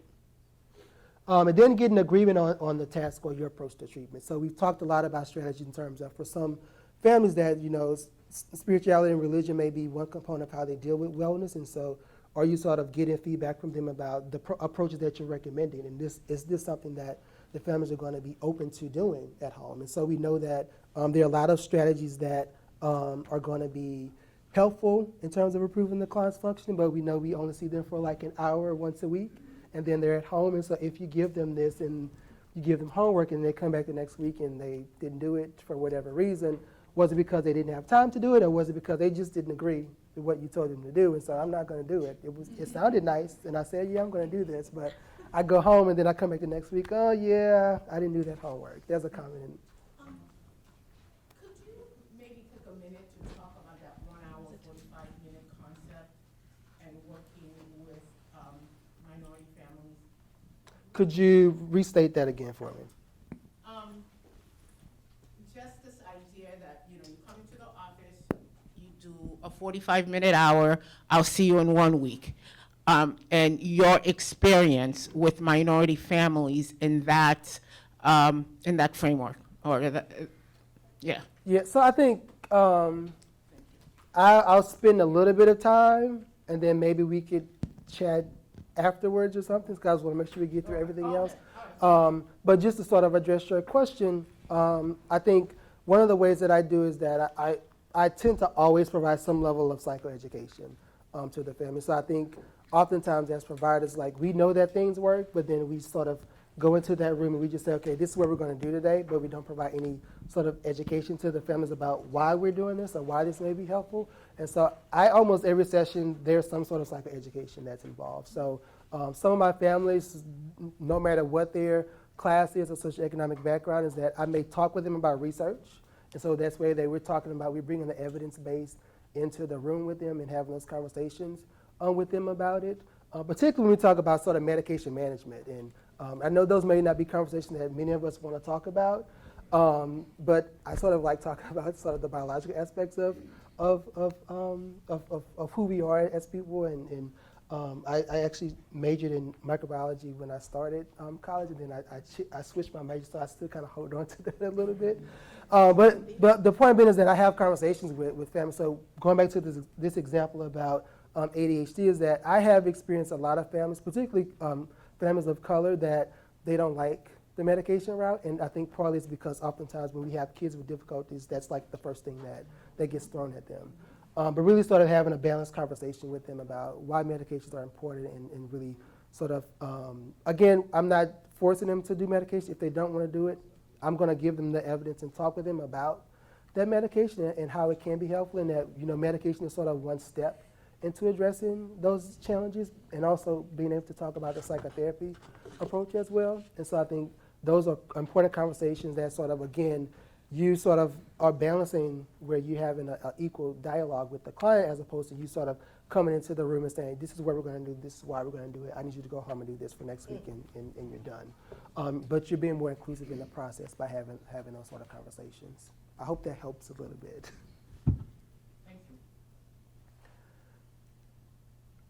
So in terms of the Therapeutic Alliance aspects, we know that Therapeutic Alliance has been helpful. So if we look across a number of different populations and groups, that the stronger that alliance is, the better outcomes we get in terms of the overall functioning of the individuals. And there has been additional research that has shown that the weak Therapeutic Alliance has been associated with why many ethnic minority clients either underutilize treatment or they drop out of treatment fairly early. So again, that connection is really important in terms of establishing that relationship with those families that you're working with, and make sure that they feel included into that particular treatment process. So these are some of the things when I think about Therapeutic Alliance and sort of how we as clinicians sometimes impair that working relationship with our clients. One of the things that I've sort of alluded to early on today is that sometimes we might get defensive when clients sort of bring things up to us. And so that, of course, adversely impacts that relationship with our clients. So if clients sort of talk about, they have some sort of structural barriers to get the treatments. If we talk about transportation, but then we sort of say, well, I understand that, but this is our hour, and if you can't make it this time, then we're not going to be able to see you until next week. Or if they talk about sort of experiences where they feel like you may have exhibited microaggression towards them, and so you sort of might sort of get defensive in sort of that manner. So those sort of things might potentially impact their relationship with the clients. Therapists being dismissive of their experiences of oppression. So I've talked about this several times today in terms of microaggressions. So clients mentioning those sort of experiences, whether it's related to things in their daily life, if it's mentioned to sort of any sort of structural sorts of experiences that they might have with getting appointments or being on waiting lists for extensive long periods of time. Those sorts of things might play into some of that relationship building. Looking at lack of empathy, validation, and being not being culturally sensitive. All of those things might influence whether the client is going to feel like they sort of connect with you in terms of that therapeutic relationship. So what I wanted us to spend a little bit of time about in the next couple of minutes is talking about this idea of therapeutic assessment. And I'm not sure if many of you are familiar with this, but the idea is that therapeutic assessment is a method of assessment that is collaborative. It's guided by the client's questions or interests and uses psychological assessment as a centerpiece for a short-term intervention. And so I was going to open up the poll, but I'm going to skip that and just do a show of hands. So how many of you have actually either heard of therapeutic assessment or used this in some of your methods? A couple people. Okay. And I realize that, again, we have different sort of backgrounds in terms of where we are in terms of providers and if we do more sort of assessment versus treatment. But I want to spend some time just to talk about how I think this therapeutic assessment method might be helpful in terms of how we can be able to improve rapport with our clients and also improve that working alliance. So therapeutic assessment involves an initial session that focuses on information gathering, which we already typically do to sort of understand what the client's concerns are. But this particular approach was developed by Steve Finn, who is a psychologist in Austin, Texas. And he recommends that therapeutic assessment can be a way that clinicians use assessment results to be able to capture the client's story. So basically what they're experiencing and what they may be going through, which is why they are in your office, but how you can be able to sort of utilize that as a way to sort of strengthen sort of your empathy and understanding for the client, but also one way that you can be able to talk about their assessment results. And there's a lot of research that has shown what are the benefits of using therapeutic assessment. So therapeutic assessment uses valid assessment tools and techniques to engage in respectful, supportive, and experiential process of self-discovery. So basically what you're doing with therapeutic assessment is that you are still applying the consistent approaches that you're implementing, whatever the psychological instrument is that you're using, so you're not deviating from that, but you're only sort of adding in being able to apply that measure to be able to address what is the client's specific concerns that they may have, and I'm going to talk about that in a second. What we know about therapeutic assessment is that it has been shown to be helpful in terms of increasing the parents' understanding of what their child may be experiencing. And so we know oftentimes for families, you have a kid that the parent just doesn't understand why they may be feeling this way or why they may be experiencing these particular difficulties. And by using therapeutic assessment, research has shown that it has been helpful in terms of increasing the parents' understanding of what their child may be dealing with, but also being able to decrease the symptomatology as well. So this has some really strong support in terms of how it may be helpful. So this particular slide just sort of highlights what some of the research says about therapeutic assessment. So studies have shown that it enhances rapport and improves psychological functioning. It's shown to improve attendance, to follow-up sessions, and improve treatment engagement. And so I think that this can be a particularly useful method in terms of how we might be able to work to engage ethnic minority families into the treatment process.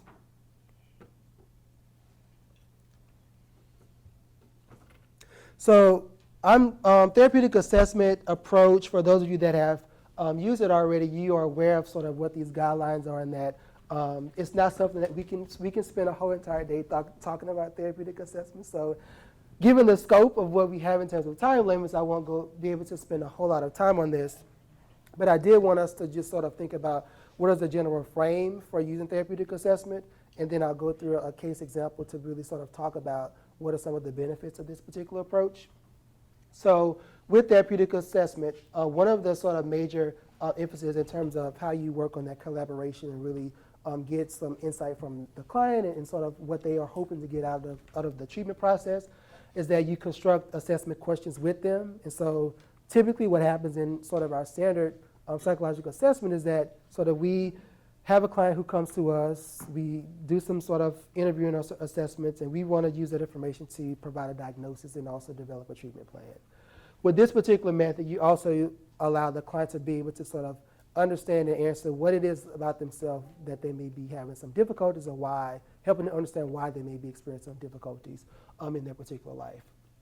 So again, as I mentioned, it uses the standardized psychological methods that are utilized for whatever test that you use. You conduct that assessment, and it's also said to be, once you sort of conduct that assessment, in itself can be sort of an intervention because it provides some sort of insight into the person and who they are. You provide a summary or have a discussion about the findings, provide written communication, which can be in a number of methods. So typically we do psychological reports, and we provide that to families or to their other people that they may be working with. So you may share that report with schools or other systems. But there can be other methods of sharing those results. So one of the neat things that I learned when I went to a training a couple years ago on this is that for kids, for example, you can write a story. And so that can be one way of providing some sort of feedback or written communication to that family to be able to talk about what the difficulties that the child has experienced. So for those of you that are creative, this is one way that you can be able to utilize those skills. And then be able to have a follow-up session, just to sort of check in and see how the client may be doing. If it's a client that you are not following long-term, you will set up a follow-up appointment to just sort of check in to see what sort of improvement have they had since that initial feedback session that you had with them. Any general questions about this before I talk about the example? No? Okay. Microphone.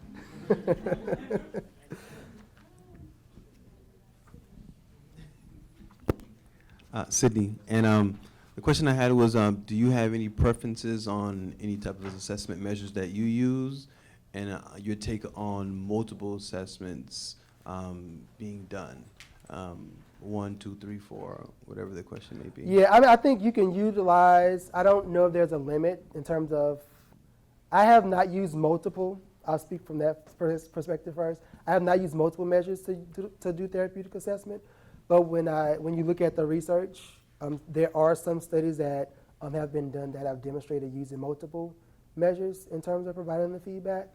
I don't know if there's a limit. I mean, I think if the more that you use, then you sort of might get to a point where how you're going to integrate all of that information. And so I think it's always good to have multiple sort of measures and of course, when we're doing therapeutic assessment, it's not like, we're not just solely using this sort of measure to provide some sort of diagnosis for that client and understanding. But I think the multiple measure that you utilize, then you just have to sort of be able to integrate all of that into your feedback with the client.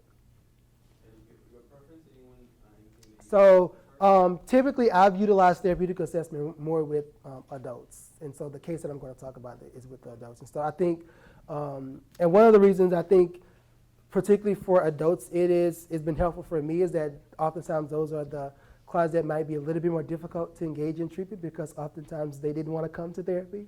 And so they're forced to come there by someone else or their parents. And so I think this particular method is helpful in terms of being able to get some buy-in from them as the client and sort of what do they hope to understand about themselves and how they might be able to get something out of treatment as well. So that's been sort of my preference for using that. And I've often used the personality assessment inventory to be able to utilize that, and that's what I'm going to talk about in a second. But one of the things that a lot of the research, I think I didn't cover that on the previous slide, looks at therapeutic assessment in terms of personality assessment inventories, the MMPI. Some have used more broadband measures for children, looking at the CBCL or things like that. And so there's this is sort of an area, particularly most of the research was done with adults, and so the more recent studies are looking at children and adolescents, so it's still sort of an emerging area. And so for those of you that are interested in being able to do that, definitely, if there are opportunities, feel free to sort of create some of those studies and demonstrate for us how it can be useful for different families and different measures. Thank you. As I hear you speak, it's just mind-boggling that I'm thinking about a training that I did a couple of years back, I want to say. It's with the South Florida Behavioral Health Networks, SFBHN. And in thinking about the barriers where we talked about earlier, especially here in Miami, we have some of our parents that believe in other beliefs, you know, Haitian voodoo, Santeria, and we did the training in that. It was a City of Miami former detective who did that training with us to see how they can include some of those practices into mental health, because I know I've had clients in the past that, you know, you try to engage, you try to talk, but like they don't want to come because it's fixed in their mind that I know somebody put something on me. There's no need for me to be here. Somebody put something on me. Somebody put something on my child, and we'll handle it how we want to handle it. Yes, you can say how you know, speak to us and give us all, but they're already stuck in their mind that no, they're going to go to a voodoo priest or they're going to continue with the Santeria and try to fix it themselves. And then like you're like stuck in the middle, like okay. You know, I don't know the practice. I can't encourage you to, you know, go out. I don't know. It was just like. No, I mean, I think that, thank you for bringing that up. I think one of the things that I've thought about it, I've talked about some of this before. So I teach multicultural psychology at an undergraduate university, and so those are conversations that when we talk about different ethnic groups that come up. And so I think one of the things that might be helpful is that if you can sort of, again, working on that alliance with the client is being able to talk with them like, okay, I understand your beliefs and your views about this. Would you give me permission to be able to talk with your Santeria or your priest about these things? So, again, this is not something that you have to do, but I'm thinking like in terms of, being able to sort of establish rapport with the client is that, you know, again, you're not going to do this. You're not going to learn. You're not going to speak with the priest or the Santeria so that you can be able to do these things with your client. That's not what I'm saying.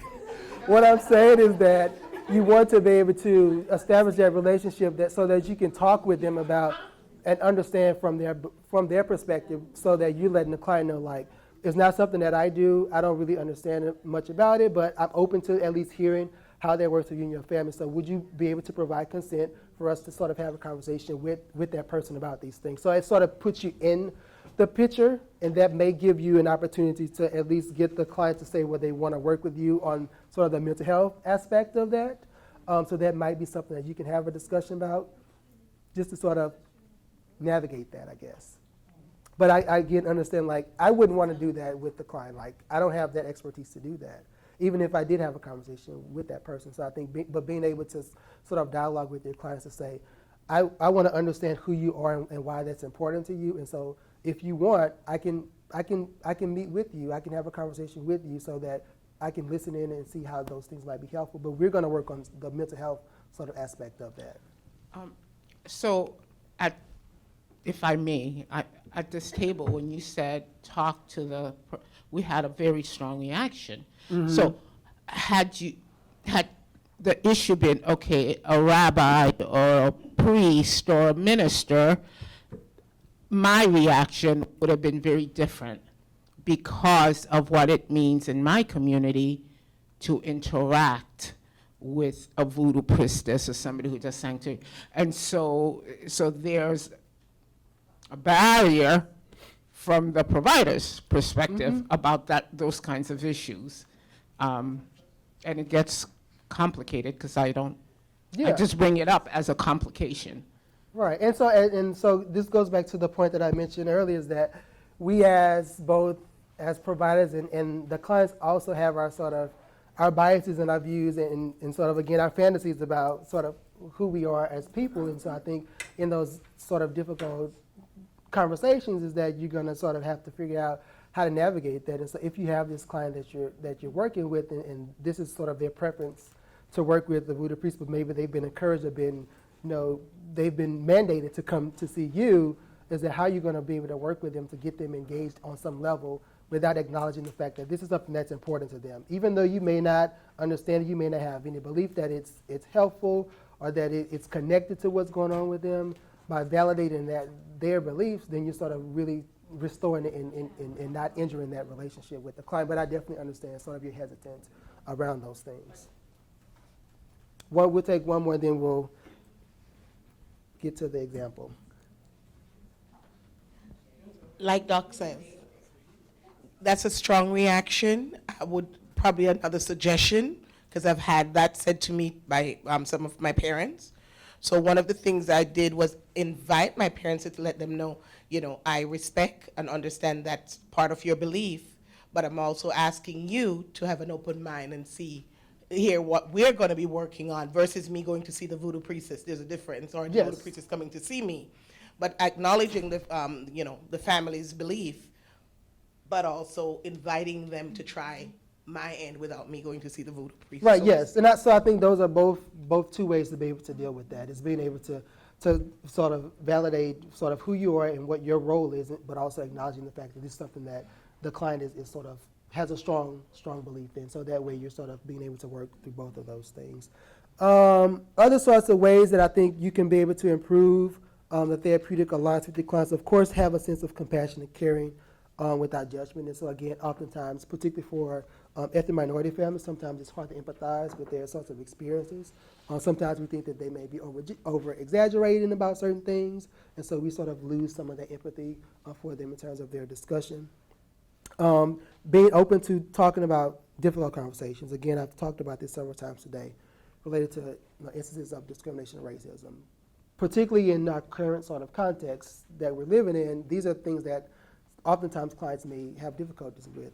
There was the American Psychological Association produced several Stress in America surveys over the last year, particularly around election stuff, and so we were talking about these are things that families are stressed about, and so if they're not having those conversations with you, doesn't mean that they're not experiencing those emotions, and so it may be helpful to sort of check in with them about, not that you have to have those conversations about sort of the news and what's going on, but just kind of say, hey, how are things going, and sort of provide an opportunity for them to be able to talk about some of those things that they may be dealing with.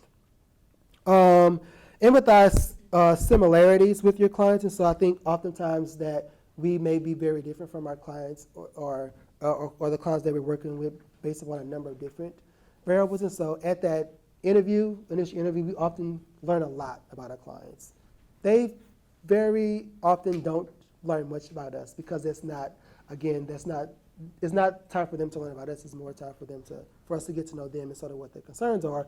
But I think the information that we gather can be able to be ways that you can sort of strategically self-disclose things that you know can be helpful in terms of improving that relationship with your clients and be able to utilize that to your benefit.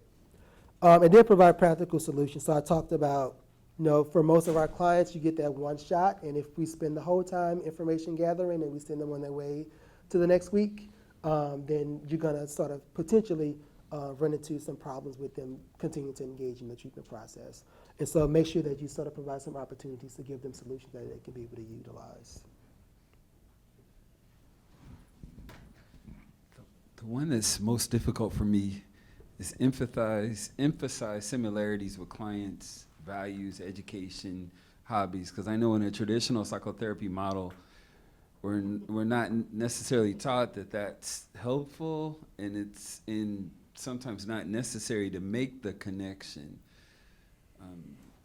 Just wondering what your thoughts are. No, yeah, I Just think that's a valid point, and I think one of the things that I've thought a lot about it and things that I've talked about, as I've been doing my workshops, is that oftentimes when we are trained, it's like we have to not self-disclose much to our clients, and we know for many of our clients, particularly ethnic minority clients, like that connection and sort of the idea about sort of value systems within those communities are important, and sort of relationships are important, and so if they can't make that connection with you, it makes it really hard for them to be able to feel like they can trust you. And so I say that to say that it's not that you have to always have those conversations. I think you have to be strategic and sort of understand for clients that you may have a more difficult time sort of connecting with, is that maybe utilizing some of the information that you've gathered may provide an opportunity to sort of talk about, if the kid has a particular hobby that they're interested in, is being able to sort of utilize that in a way to be able to talk with them. So I recall I had a kid that I was working with, Latino kid I had been working with for at least, I want to say, 2 to 3 months. And he came to me one day and I actually gave him a projective test. And that was the first time he felt like he was in therapy, because it wasn't like with his expectations about, I come in, I sit down on a couch, and I talk to a person. It was more sort of interactive. And so I think being able to sort of figure out for your clients, sort of how can these things be important or not important, and just sort of being comfortable with what you want to disclose. There are a lot of things that I might watch on TV that I may not want my clients to know that I'm watching on TV. So I'm not going to, if they mention that, I'm going to be like, oh, that's interesting, and kind of keep it moving and keep it rolling. Did that help at all? Yes. But just some, for example, I'm not sure where you were born or raised. Just the kind of the idea that we're both African American males. You're from place A. I'm from Louisiana. You're from Louisiana, right? I'm from Indiana. So the fact that to make the assumption that you think that you understand me or I understand you, when our experiences, although on the surface would look similar, they're actually very different. Yes. So that's another kind of aspect of it that we can't kind of. Yeah, and so I think you may not have a lot of similarities about, but I think you get a lot of information from your clients, and so you know a lot more about them than they know about you. And so I think for some clients that you may have difficulty sort of connecting with is that what's the thing that you might have that's similar. So maybe you both value family, and so that might be something that you can be able to talk about. It doesn't have to be sort of these things specific to like education or hobbies, but maybe if it's a family that you're working with, maybe making sure that their child does well in school is something that you think is a great idea and you value as well, so you can sort of emphasize those things as well. So I think those are ways that you can sort of connect with your clients. So thank you for bringing that up. Gonna skip that. So we have about 20 minutes or so left. Time just sort of ran away. But what I do want to spend the last time talking about this idea of cultural formulation. You have the handouts with you. I'm probably going to skip over some of this that you can probably read on your own so that we can be able to spend more time being able to talk about some of the more nuanced things about this, and also give us an opportunity to go through the vignette that I want us to be able to talk about. So I want us to probably spend more time talking about that as opposed to the slides, which you can be able to go back and read later. So the culture formulation, I think is important for us to use is that oftentimes when we go into sort of a typical treatment approach, this is sort of our typical method, is that we have some sort of clinical interview with the client. We may give some formal assessments. We sort of use that assessment measures to develop a treatment plan, and we talk about the goals for therapy, and then we initiate the intervention. So that's typically what happens in a typical setting.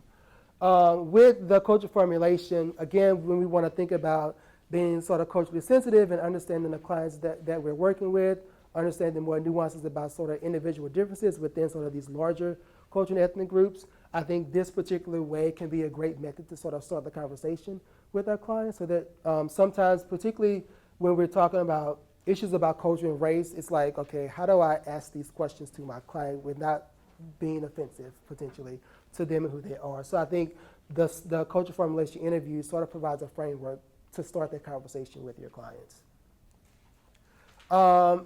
This information I gave you, you should have a copy of the culture formulation interview in your package that you had. In the DSM-3 was when the culture formulation was really initiated to really start to, it was actually in the appendix, so many of us probably weren't even aware that that was there. But really started providing a framework for us to talk about this idea of cultural issues and how it can be imported. So with the DSM-5, they tried to make a more central focus to understanding culture and its impact. And so they created this semi-structured interview, which you have in your packets, to really help us understand more information about the patient's beliefs. So when we talk about some of the cultural norms about why they may be, how they sort of understand their psychopathology, what may be going on with them, this interview sort of provides a framework for us to sort of understand that from their particular perspective. But also being able to understand, again, more things about their own individual ethnic or cultural identity as well. This is in your information. I'm actually going to sort of skip over this, but I think these are this is helpful information that you can be able to utilize to really understand the clients that you're working with. kind of alluded to that already. So some of the sample questions might be, people often understand their problems in their own way, which may be similar or different to how doctors explain the problem. How would you describe your problem to someone else? And so this, again, allows the client to be able to describe for you why they may feel that they may be experiencing these difficulties. Oftentimes the client comes in and you say, why are you here? They may say, well, I've been depressed, I've been sad, and then you sort of make an assumption, and after getting additional information about, because of what we know from our training about depression, for example, we're going to sort of connect the dots about why they feel this way. But this sort of, again, sort of allows the client to be more involved, and it's a more collaborative sort of process, which, as we know, might be more helpful for ethnic minority families. So I think there's a lot of pros to using the CFI. Again, it's more a sort of ethnographic approach in terms of understanding from the client's perspective what they may be experiencing and why they may be having some of the difficulties.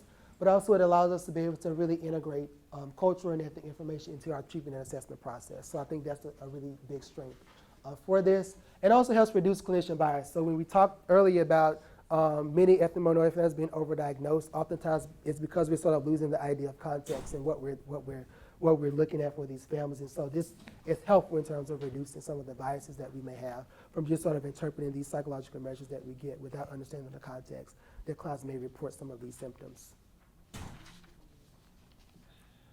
Of course, there are some challenges with using this. One of the things that often is reported is that it tends to be very rigid. So as with most interviews that are structured or semi-structured, it's sort of like you have to read through it. And so what we know from ethnic minority families, sometimes they already feel like therapy is sort of this cookie cutter approach. And so if you come with them with this particular structured interview, it might sort of be very difficult to get them to sort of engage with it. So I think you have to be really nuanced in terms of using this, in terms of how you deliver the question. So there's not like you're sitting and like you're reading a book. Tell me why you're here today and why you might be feeling this way, or how you might refer your ethnicity. I think you have to be really sort of nuanced with delivering the message. It can be sort of time consuming. So it is a very lengthy measure, as you've seen. One of the things that I'll suggest is that you can sort of pull for those specific sections that might be most important to understand the client that you're working with. So that is not that you have to go through the entire semi-structured interview in order to gain an understanding of those particular clients. There are resources if you want to learn more about therapeutic assessment, and also some measures that might be helpful to understand and explore ethnic identity with the clients that you're working with. And then I just want to highlight research funding that I've received and the support for the Miami Conference invited me to come here to give this workshop. And so if you have questions, feel free to email me, or if you need additional information as well. So any other questions before we wrap up? Thank you. Any questions that were lingering from anyone that we need to address? Okay. Well, I'll be around. I think that's the end. So thank you guys for all of your engagement today. I appreciate it. Yes.